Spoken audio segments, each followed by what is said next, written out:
23 मार्च 70 सच्ची होली मनाना अर्थात बीती को बीती करना। बाप दादा क्या देखते हैं और आप सब क्या देखते हो? देख तो आप भी रहे हो और बाप दादा भी देख रहे हैं, लेकिन आप क्या देखते हो और बाप दादा क्या देखते हैं? फर्क है वह एक ही है। रूहानी बच्चों को देखते आज विशेष क्या बात देख रहे हैं? हर चलन की विशेषता होती है ना, तो आज मुलाकात में विशेष कौन सी बात देख रहे हैं? आज तो विशेष बात देख रहे हैं, उसको देख हर्षित हो रहे हैं। बाप दादा हरेक के पुरुषार्थ की स्पीड और स्थिति की प्रिट को देख रहे हैं। जितनी जितनी प्रिट होगी उतनी स्पीड भी होगी, तो यह देखकर हर्षा रहे हैं। स्पीड तेज होने से सर्विस की सफलता तेज होगी। आज होली कैसे मनाए? सूक्ष्म वतन में मनाए, वतन में भी कैसे मनाए? सिर्फ वतन में मनाए या यहाँ भी मनाए? सिर्फ अव्यक्त रूप से ही मनाए? होली मनाना अर्थात सदा के लिए आज के दिन बीती सो बीती का पाठ पक्का करना, यही होली मनाना है। आप लोग भी अर्थ सुनाते हो ना। होली अर्थात जो बात हो गई, बीत गई, उसको बिल्कुल खत्म कर देना। बीती को बीती कर आगे बढ़ना, यह है होली मनाना अर्थात होली के अर्थ को जीवन में लाना। हर दिवस पर पुरुषार्थ को बदल देने लिए कोई न कोई बात सामने रखनी होती है, तो यह प्रतिज्ञा करना, यही होली मनाना है। बीती हुई बात ऐसे महसूस हो जैसे बहुत पुरानी कोई जन्म की बात है, ऐसी बीती हुई महसूस हो। जब ऐसी स्थिति हो जाती है तब पुरुषार्थ की स्पीड तेज होती है।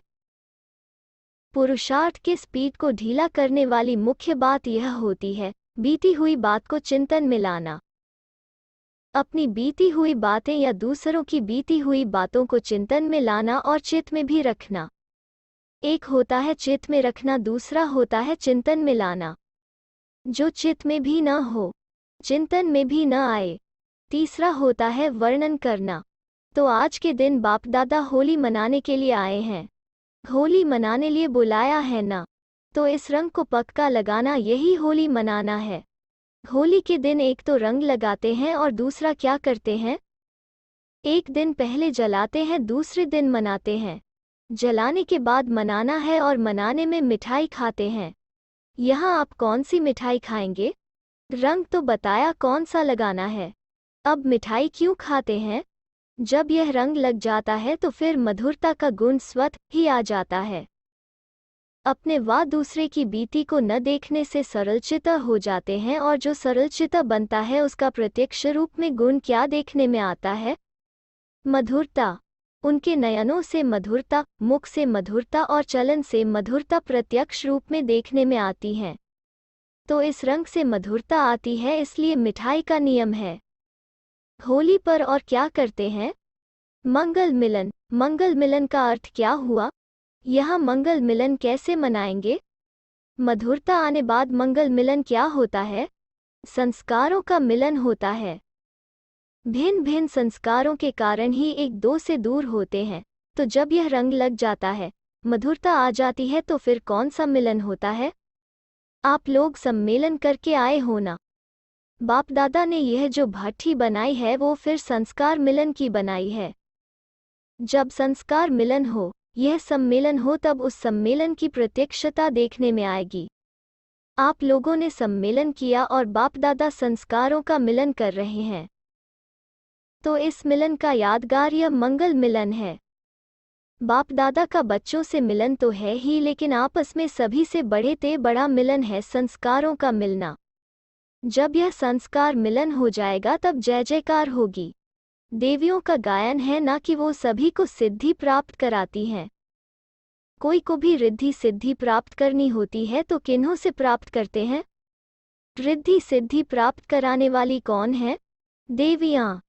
जब पुरुषार्थ की विधि संपूर्ण हो जाती है तब यह सिद्धि भी प्राप्त होती है। कभी भी सिद्धि को प्राप्त करने के लिए बाप दादा के पास नहीं आएंगे, देवियों के पास जाएंगे। देवियाँ स्वयं सिद्धि प्राप्त की हुई हैं, तब दूसरों को रिद्धि सिद्धि दे सकती हैं। तुम्हारे पुरुषार्थ की सिद्धि तब होगी जब संस्कारों का मिलन होगा। सबसे जास्ती भक्तों की क्यों बड़ी कहाँ लगती है? देवियों के पास, जैसे हनुमान के मंदिर में व देवियों के मंदिर में ज्यादा भीड़ लगती है। इससे क्या सिद्ध होता है? साकार रूप में भी क्यों कौन देखेगा? प्रत्यक्षता के बाद जो क्यों लगेगी वो कौन देखेंगे? बच्चे ही देखेंगे। बाप दादा गुप्त है, प्रत्यक्ष रूप में बच्चे ही देखेंगे। तो उसका यादगार प्रत्यक्ष रूप में बड़ी क्यों भक्तों की, बच्चों के यादगार रूप पर ही लगती है। लेकिन यह क्यों लगेगी कब? जब संस्कार न मिलने का एक शब्द निकल जाएगा तब वो क्यों भी लगेगी। इस भट्ठी में और पढ़ाई नहीं करनी है, लेकिन अंतिम सिद्धि का स्वरूप बनकर दिखाना है। यह संगठन संस्कारों को मिलाने के लिए है। कोई भी चीज को जब मिलाया जाता है तो क्या करना होता है? संस्कारों को मिलाने के लिए दिलों का मिलन करना पड़ेगा। दिल के मिलन से संस्कार भी मिलेंगे, तो संस्कारों को मिलाने के लिए भुलाना, मिटाना और समाना, यह तीनों ही बातें करनी पड़ेंगी। कुछ मिटाना पड़ेगा, कुछ भुलाना पड़ेगा, कुछ समाना पड़ेगा, तब यह संस्कार मिल ही जाएंगे। यह है अंतिम सिद्धि का स्वरूप बनना। अब अंतिम स्थिति को समीप लाना है। एक दो की बातों को स्वीकार करना और सत्कार देना। अगर स्वीकार करना और सत्कार देना यह दोनों ही बातें आ जाती हैं तो फिर संपूर्णता और सफलता दोनों ही समीप आ जाती हैं। सिर्फ इन दो बातों को ध्यान देना, दोनों ही बातों को समीप लाना है। एक दो को सत्कार देना ही भविष्य का अधिकार लेना है। यह किन्हों की भट्ठी है मालूम है? इस भट्ठी का नाम क्या है? आप लोगों को तिलक के बजाय और चीज देते हैं। औरों को तिलक लगाया, इस भट्ठी को लगानी है चिंदी। तिलक छोटा होता है, चिंदी बड़ी होती है। बड़ेपन की निशानी चिंदी है। तिलक तो छोटे भी लगाते हैं, लेकिन चिंदी बड़े लगाते हैं। जब से जिम्मेवारी अपने ऊपर रखने की हिम्मत रखते हैं तब से चिंदी को धारण करते हैं। तो तिलक अच्छा व चिंदी अच्छी। आप सभी सर्व के शुभ चिंतक हो, सविसिबुल अर्थात शुभ चिंतक। तो इस शुभ चिंतक ग्रुप की निशानी चिंदी है और नाम है शुभ चिंतक ग्रुप। आपके शुभ चिंतक बनने से सभी की चिंताएं मिटती हैं। आप सभी की चिंताओं को मिटाने वाली शुभ चिंतक हो। और स्लोगन कौन सा है? जैसे वो लोग कहते हैं आत्मा सो परमात्मा, वैसे इस ग्रुप का स्लोगन कौन सा है? बालक सो मालिक। यह स्लोगन विशेष इस ग्रुप का है। अब नाम भी मिला, स्लोगन भी मिला, काम भी मिला, और इस भट्ठी में क्या करना है? भाषण भी यह करना है कि संस्कार मिलन कैसे हो। इस भट्ठी में कमाल यही करनी है जो एक अनेकों को संस्कारों में आप समान बना सके। संपूर्ण संस्कार, अपने संस्कार नहीं, एक अनेकों को संपूर्ण संस्कार वाली बना ले तो क्या होगा? समाप्ति। समाप्ति करने वाला यह ग्रुप है और फिर स्थापना करने वाला भी यह ग्रुप है। समाप्ति क्या करनी है, पालना क्या करनी है और स्थापना क्या करनी है, यह तीनों ही टॉपिक्स इस भट्ठी में स्पष्ट करनी है। इसलिए त्रिमूर्ति चिंदी लगा रहे हैं। स्थापना, पालना, समाप्ति अर्थात विनाश। क्या क्या करना है इसको स्पष्ट और सरल रीति जो कि प्रैक्टिकल में आ सके, वर्णन तक नहीं, प्रैक्टिकल में आ सके, औरों को भी करा सके, ऐसी बातें स्पष्ट करनी है। लेकिन बिंदी रूप बनकर के ही यह तीनों कर्तव्य सफल कर सकेंगे। इसलिए आपके इस कर्तव्य के यादगार में चिंदी दे रहे हैं। स्मृति भी, स्थिति भी और कर्तव्य भी तीनों ही इस यादगार में समाये हुए हैं। विशेष ग्रुप की विशेष बातें होती हैं। आप सभी होली मनाने आए हैं व इस ग्रुप की सेरेमनी, समारोह देखने। यह भी सौभाग्य समझो कि ऐसी श्रेष्ठ आत्माओं के समीप बनने का ड्रामा में पाठ है। समारोह देखना अर्थात अपने को ऐसा श्रेष्ठ बनाना, यह है सेरेमनी। ऐसा अपने को बनाओ जो इस ग्रुप के जैसे साकार में समीप आए हो ना, वैसे ही संबंध में भी समीप हो। देखने वाले भी कम नहीं, देखने वाली आत्माएं भी श्रेष्ठ और समीप हैं। बाप दादा के दिल पसंद रत्न हैं। पहले कौन आएगा? बाप दादा तो सभी को एक ही स्पीड में देख रहे हैं, इसीलिए 1 2 नहीं कह सकते। इस समय सभी 1 की याद में नंबर 1 ही हैं।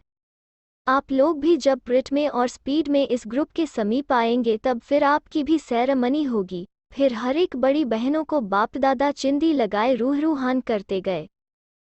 दीदी, बालक मालिक है इसलिए सामान बिठाते हैं तख्त पर, संदली पर।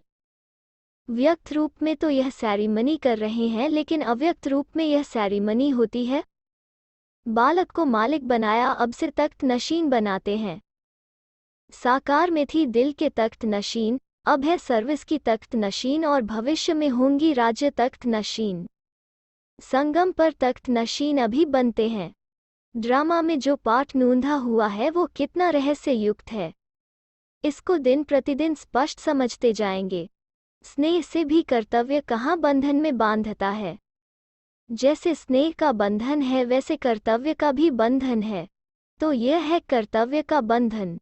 कर्तव्य के बंधन में अव्यक्त रूप में है, स्नेह के बंधन में साकार रूप में थे। कुमार का दादी स्वप्न में भी कब यह सोचा था कि अव्यक्त रूप से तख्त नशीन बनाएंगे। तख्त नशीन कौन बनता है? जो सदैव नशे में है और निशाना बिल्कुल एक्यूरेट रहता है। नशा और निशाना, योग और ज्ञान, ऐसे बच्चे ही तीनों तख्त के अधिकारी बनते हैं। त्रिमूर्ति तख्त भी है। अगर एक तख्त नशीन बने तो तीनों तख्त के बनेंगे। बाप तख्त नशीन बच्चों को देखते हैं तो क्या होता है? बाप दादा को भी नशा होता है कि ऐसे लायक बच्चे हैं। जान की दादी, अब तक वाणी मूर्त बने हो, फिर बनेंगे साक्षात्कार मूर्त। अभी वाणी से औरों को साक्षात्कार होता है, लेकिन फिर होगा साइलेंस से साक्षात्कार। जब बनेंगे तो सभी के मुख से क्या निकलेगा? यह जो गायन है ना कि सभी परमात्मा के रूप हैं, यह गायन संगम पर ही प्रैक्टिकल में होता है। भक्ति मार्ग में जो भी बातें चली हैं वो संगम की बातों को मिक्स किया है। तुम्हारी अंत में यह स्थिति आती है जो सभी में साक्षात बापदादा की मूर्त महसूस होगी। सभी के मुख से यही आवाज निकलेगा, यह तो साक्षात बापदादा के मूर्त हैं। साक्षात रूप बनने से साक्षात्कार होगा, तो जो यह अंत का रूप सभी में साक्षात रूप देखते हैं, इसको मिक्स करके कह देते हैं सभी परमात्मा के रूप हैं। बाप के समान को परमात्मा के रूप कह देते। यह सभी बातें यहाँ से ही चली हैं, तो साक्षात्कार मूर्त बनने के लिए साक्षात बापदादा समान बनना है। अब चेकिंग क्या करनी है? समानता की चेकिंग करनी है। वो चेकिंग नहीं, वो तो बचपन की थी। अब यह चेकिंग करनी है। जितनी समानता उतना स्वमान मिलेगा। समानता से अपने स्वमान का पता लगा सकते हैं। समानता कहाँ तक आई है और कहाँ तक समानता लानी है, यही चेकिंग करना और कराना है। यह भी टॉपिक है जिसमें समानता देखो उतना समीप समझो। समीप रत्न की परख समानता है।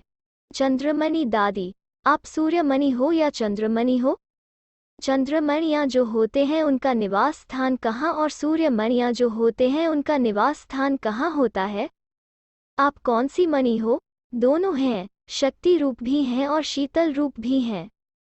इसलिए कहती है सूर्यमणि भी हूँ, चंद्रमणि भी हूँ। अभी नॉलेज तो आ गई है लेकिन स्थिति तो नहीं है ना। नॉलेज से लाइट आई है, अभी माइट नहीं आई है। जब लाइट और माइट दोनों में एक रस होंगे तब नंबर आउट होंगे। अभी औरों को भी नॉलेज की लाइट दे सकती हो, माइट नहीं दे सकती हो, इसलिए सफलता भी उसी अनुसार होती है। सभी को लाइट अर्थात रोशनी आ रही है कि इन्हों की नॉलेज क्या है, लेकिन लाइट का प्रभाव कम है, आधा कार्य अभी रहा हुआ है।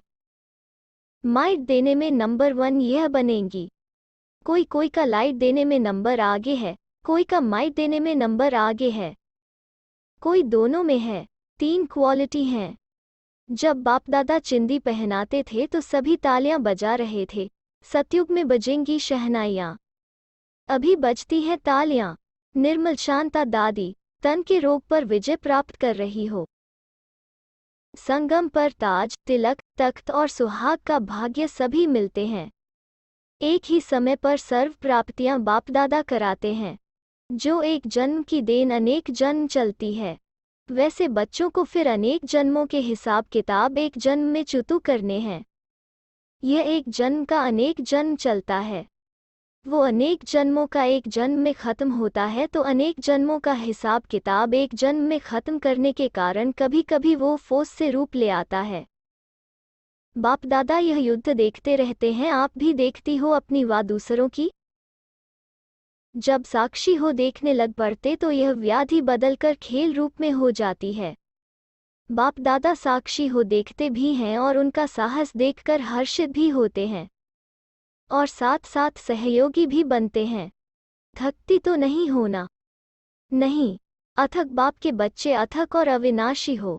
मालूम है अब क्या करना है? अब अंत में साक्षात्कार मूर्त बनना है। जितना साक्षी अवस्था ज्यादा रहेगी उतना समझो कि साक्षात्कार मूर्त बनने वाले हैं।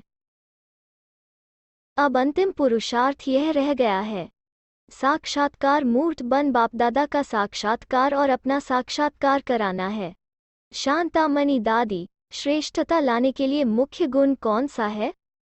जितनी स्पष्टता होती उतनी श्रेष्ठता आती है।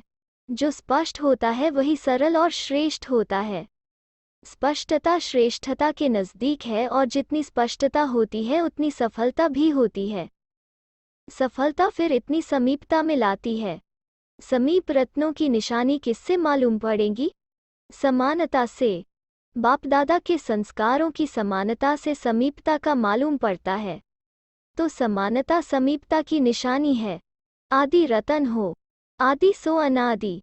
जो आदि रतन है वो अनादि गायन योग्य बनते हैं, क्योंकि आदि देव के साथ मददगार हैं।